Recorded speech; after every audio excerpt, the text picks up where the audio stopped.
Hey, happy Sunday. It's Michigan Day. Got a request here from my buddy Eugene. Doing a little prognostication on the season. It starts 2 weeks from yesterday against Appalachian State. So if you're watching this, more than likely you know why this is a big game. You know, back in 2007, Michigan played Appalachian State. Week one, you know, it was obviously supposed to be a blowout. They were Division II school, and they ended up winning. So that was a huge deal. It's still to this day the biggest upset in sports, in college sports. So it's going to be a huge game. I think last I saw, Michigan was favored by 30 points. So hopefully it'll be like 50. It's not like a normal warm-up game for them. So that's first game. I'm excited. You know, we're so close to having real football. We've had preseason NFL football for a couple weeks now, but it'd be nice to get some real football, get college in, and then the next week with the pros. But with Michigan, I'm pretty excited for the season to start. If I would have been doing this last year, then and you would have said, okay, even before the season, I would have said that the one thing that we should have changed from the year before was the offensive coordinator. He was just brutal. Al Borges was terrible. You know, just go back to the state game. You know, how do you keep running the ball when it's not working whatsoever? They ran maybe one or two screens. They weren't doing anything to help the line. The line was young. They were struggling, and they didn't run any. Yeah, I don't know if they run any draws, but if they did, it was maybe one or two. Like I said, they only ran one or two screens. When you have a bad line, you can't just keep, no matter what run it is, it's not going to work if you have a bad line. And when the defense knows it's coming, you have to run screens, you have to run draws, you have to run quick slants. You can't run right up the middle against a defensive line that's already better than you anyway. And now that they smell blood in the water, they're going to keep coming at you. They did nothing to change it. He was a terrible in-game manager, which is why I'm so excited that they brought in the guy from Alabama, Nussmeier.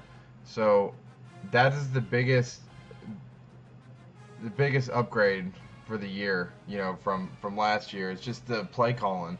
I mean, obviously the players play, but the coaches have to put them in positions to succeed, and Borges couldn't do that. I don't know, he was fine when we were running the spread. You know, a couple of years we were still running it once Rich Rod left and Hoke took over. But as soon as, like last year when they went to the pro, it was just atrocious. It was brutal. So I'm glad that Brad came in, and hopefully he'll be able to turn the tides and actually run plays to help out the line, because I don't think the line's really going to be that much better. They're still pretty young. I mean, there's less than 2 weeks, and I don't think they have the confirmed 5 starters yet. So that tells you something. So as long as the guy can run plays to help out the line, it'll be fine. You know, you run your screens, you run your draws, you run your quick slants. You got to run these kind of plays to get, like I said before, it's the only way.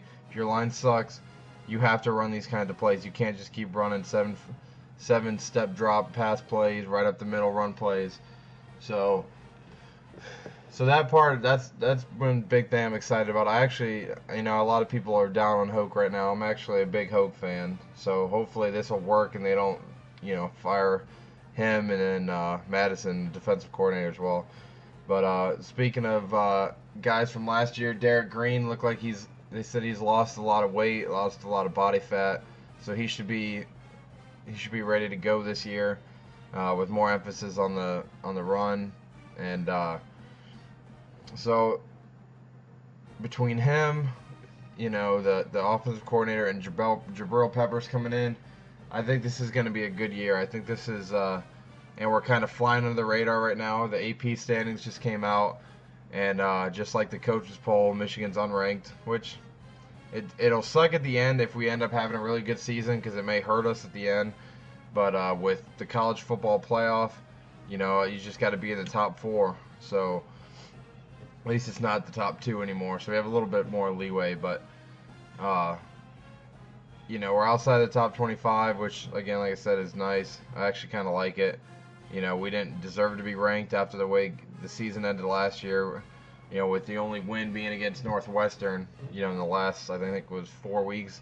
And even that game, we probably should have lost that one too. So, you know, I'm excited. Everything about it. I think Devin Gardner's going to play better. You know, I think the receivers, it sucks that we lost Jeremy Gallen, you know, our only consistent starter at receiver. But Funches is a year older. We get these guys back from last year that were injured. You know, and Drake Harris, hopefully he'll be able to play. So it looks like he tweaked his other hamstring. So who knows if he'll even get much playing time this year. But I just think that if the offensive coordinator can call plays around the deficiencies of the players, then it makes your players look better. So I'm excited for that. The defense is, you know, about the same. Jake Ryan's a senior year, so hopefully, you know, they'll continue to. Because even last year, I mean, their defense was hurting them, but I really think it was eerie how close Michigan and the Lions were last year. They both started out kind of strong, and both ended up terrible. And they both had bad offensive coordinators, bad play calling. Both had, you know, average defenses that looked worse because the offense was just brutal.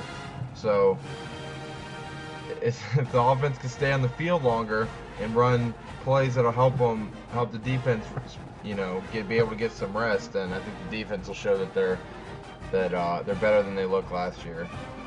But as far as what I think, I think the season's gonna go, I'm looking at the schedule right here. It's at home against Appalachian State. I think we'll win that one. And then game 2 is at Notre Dame. That'll be a tough one. It's at Notre Dame. It's the last game of the rivalry, you know, for the foreseeable future. So I think we squeak out that win. I think it'll be close, like I said. But even when we had Rich Rod, Notre Dame was that one team that we were able to beat. So we usually do good against Notre Dame. I got Michigan on that one. Week 3 is at home against Miami of Ohio. I think that's a win. And then Utah the next week, that's another win. Minnesota, that's another win. So I think we'll start 5-0 in non-conference play. And then at Rutgers, yes, that's a conference game now. Rutgers is in the Big Ten. So we go to Rutgers. I think that'll be a blowout. Rutgers is not very good. They're not very good. And then the next week at home against Penn State, that one's gonna be tough, especially because Little Brother is the next game after that. So it's gonna. That's a tough one. I don't know. That one could be a toss-up. I think if we win, if Michigan can beat Penn State there, then I think we'll be good to go against Michigan State. But it scares me if we lose that game.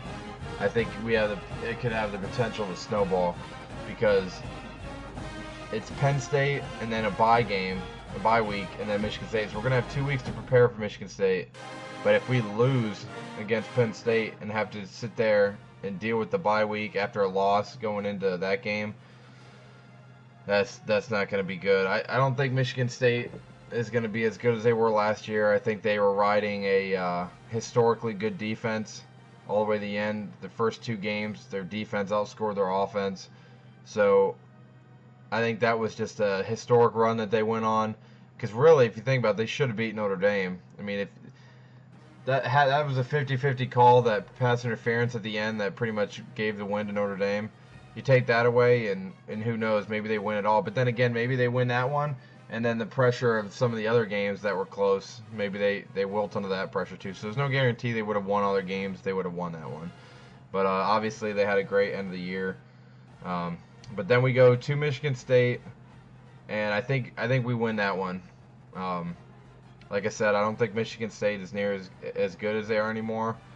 And if we're riding, like I said, if we beat Penn State, then I think we beat Michigan State. If we lose to Penn State, then I think there's a good chance that it snowballs, which I'm scared to say that, but I think those 2 games go hand in hand with each other. And then at home against Indiana, that's a win. At Northwestern, that's another tough one. We seem to always struggle with. We've always struggled with Northwestern since I've been watching. Pretty much the beginning of the 2000s. We've always struggled with them. And then home against Maryland, I think that's a win. And then at Ohio State. So at this point, if I were to say best case scenario at this point, 1-0, 2-0, 3-0, 4-0, 5-0, 6-0, 7, 8, 9, 10. I mean, I know this is homer right now, and this is biased, but I'm telling you, with the talent that Michigan has right now, if the right if Nussmeier can come in and call the right plays, I think that we could run the table all the way to the Ohio State game. And that one being in Ohio State, it pains me to say, but it's the Lions at Green Bay. If that game was at the Big House, then I would say I think Michigan has a shot. But being at Ohio State, that's gonna be a tough one to win. I mean, they could have beat them last year. That was a tough game, but I think we go. I'll take a loss out of there. Just not be so homer. So I'll say 1, 2, 3, 4, 5, 6, 7, 8, 9, 10, 11, 12, 12 games. Best case scenario, I think it's 10-2, possibly 11-1. Worst game, like I said, if we lose that Penn State game, or we lose that Notre Dame, I mean, we could end up with like 4 losses, end up being 9-4, 8-5, something like that. And I think if that happens, I think it's going to be an overhaul, which I don't want to happen. But yeah, that's how I see it going. Like I said, I'm excited for the year. I think this could be a very good year.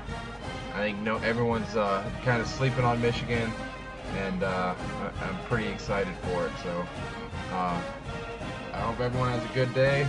Go Blue, suck it, State, and have a good one, guys.